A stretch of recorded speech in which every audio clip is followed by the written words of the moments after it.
Good afternoon. আজকে বানাবো কামিনী আতপ দিয়ে খিচুড়ি, মুগ ডাল এগুলো দিয়ে। কামিনী আতপ নিয়ে নিয়েছি, আলু কেটে নিয়েছি, মুগ ডালটা ভাজবো। আমি একটু 2-3 রকম ডাল দিয়ে করি, আমার ভালো লাগে।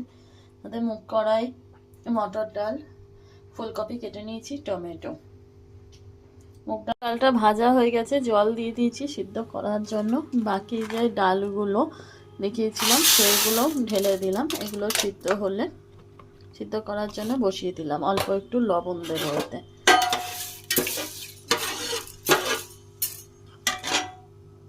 ডালটা যখন সিদ্ধ মতো হয়ে আসবে তখন কাটা আলুগুলো এর মধ্যে দিয়ে দেবো। যেহেতু নতুন আলু সিদ্ধ হতে দেরি হয়, তাই জন্য দিয়ে দেবো এর ভিতরে। দিয়ে আর একটু নেড়ে দেবো, আর একটু জল দেবো, দিয়ে আবার ঢেকে দেবো।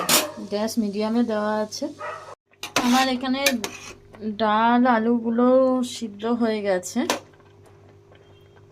আলুগুলোও সিদ্ধ হয়ে গেছে।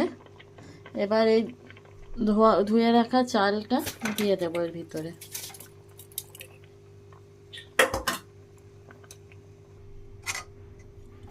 চালটা দিয়ে দিয়েছি এর ভিতরে।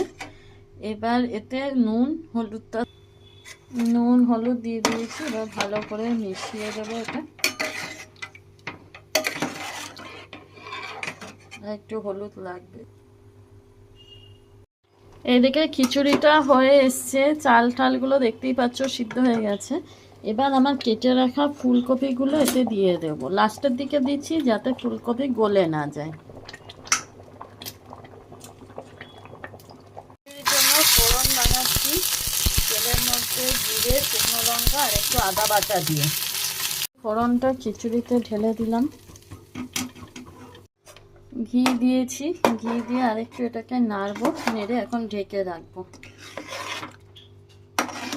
ওটা খিচুড়ির সাথে গরম গরম লঙ্কার চপ, উফ জমে যাবে পুরো দুপুরটা।